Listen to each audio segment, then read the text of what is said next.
सरकार दोनों मिलकर के जल्दी से जल्दी स्वास्थ्य को मौलिक अधिकार का दर्जा दे, ये हमारी प्रार्थना है। देश के सर्वोच्च न्यायालय के संज्ञान में भी है और सरकार इसके लिए प्रयासरत है और मौलिक अधिकार मानसिक स्वास्थ्य बना। आगे आने वाले दिनों में निश्चित रूप से जन स्वास्थ्य मौलिक अधिकार बनेगा। आने वाले दिनों में जन स्वास्थ्य मौलिक अधिकार बनेगा ही बनेगा। माहौल क्रिएट करने के पक्ष में है, कर रही है, ताकि लोगों को ऐसा अनुभव हो कि जन स्वास्थ्य एक मौलिक अधिकार है। ऐसा पत्र मंत्रालय से मेरे पास आया है। नमस्कार, मेरा नाम केशव कुमार झा है और आप लाइव सीरीज देख रहे हैं। पिछले हफ्ते शुक्रवार को सुप्रीम कोर्ट ने कोरोना महामारी पर सुनवाई करते हुए कहा कि स्वास्थ्य को मौलिक अधिकार बनाया जाए। इसकी लंबी समय से लड़ाई लड़ रहे हैं अजय कुमार, जो कि समाज सेवी हैं। इस वक्त खुद हमारे साथ अजय कुमार जी मौजूद हैं। अजय जी, आप लंबे समय से स्वास्थ्य को मौलिक अधिकार बनाने की लड़ाई लड़ रहे हैं। पिछले दिनों हफ्ते शुक्रवार को सुप्रीम कोर्ट ने भी कहा है कि स्वास्थ्य को मौलिक अधिकार बनाया जाए, सरकार भी इसके लिए कदम उठाए। भारत की संवेदनशील सरकार स्वास्थ्य को लेकर ये काफ़ी गंभीर है, चाहे कोरोना से निपटने की हो या जो प्रत्येक डिस्ट्रिक्ट में एक सुपर स्पेशलिटी हॉस्पिटल बनाने की सरकार की मंशा हो, चाहे 5 लाख रुपए तक निःशुल्क इलाज की व्यवस्था का हो। निश्चित रूप से सुप्रीम कोर्ट का ये जजमेंट इस सोच को बल देगा कि स्वास्थ्य जनता का मौलिक अधिकार होना चाहिए। हमारी तो ये काफ़ी दिन से प्रयास है और सरकार ने मानसिक स्वास्थ्य को मौलिक अधिकार का दर्जा दिया भी है।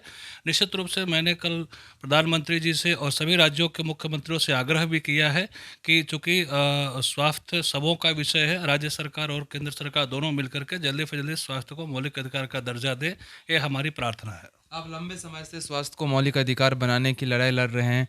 हमेशा कुछ न कुछ करते रहते हैं, सरकार को, मंत्री को, समाज सेवियों को चिट्ठी लिखते रहते हैं कि स्वास्थ्य को मौलिक अधिकार बनाया जाए। जब सुप्रीम कोर्ट ने शुक्रवार को एक कोरोना महामारी अपील पर जब सुनवाई कर रहे थे, उस वक्त जब ये कहा कि स्वास्थ्य को मौलिक अधिकार बनाया जाए, तो क्या महसूस हुआ आपको?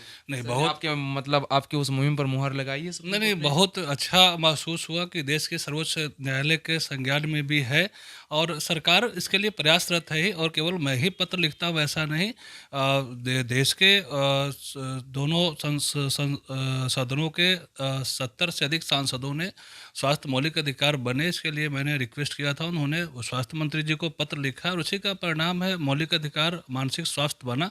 आगे आने वाले दिनों में निश्चित रूप से जन स्वास्थ्य मौलिक अधिकार बनेगा। सरकार संवेदनशील है और लोगों को इसका लाभ मिलेगा।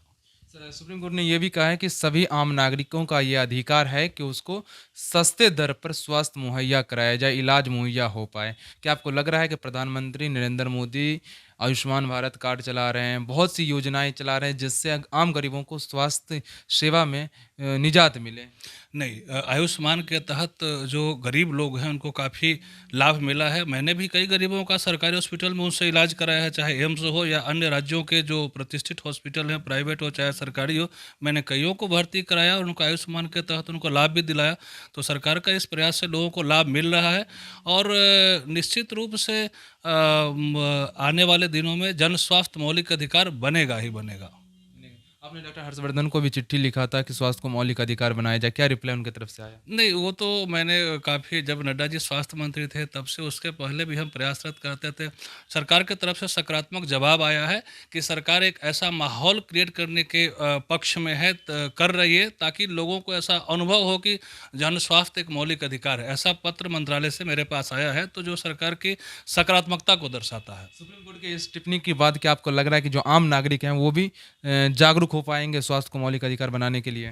नहीं, धीरे धीरे जागरूकता तो जैसे जैसे media, electronic media, print media और जो इंफॉर्मेशन टेक्नोलॉजी का है, उससे लोगों को जानकारी भी मिल रही है और इसका लाभ भी हो रहा है। कि अभी प्रधानमंत्री जी ने नेशनल डिजिटल हेल्थ कार्ड बनाने की बात कर रहे थे, तो इसका एक इम्पैक्ट होगा कि लोगों का एक बार उनका मेडिकल हिस्ट्री उसमें जाएगा, तो इससे काफ़ी फ़ायदा होगा। लोग जागरूक भी हैं और सरकार इसके लिए प्रयासरत भी है। साफ तौर से लंबे समय से स्वास्थ्य को मौलिक अधिकार बनाने की लड़ाई लड़ रहे हैं अजय कुमार, और जब शुक्रवार को सुप्रीम कोर्ट ने इस पर टिप्पणी किया कि स्वास्थ्य को मौलिक अधिकार बनाया जाए, तब से इनका मनोबल और बढ़ा है। दिल्ली से केशव झा की रिपोर्ट, लाइव सीरीज मीडिया के लिए।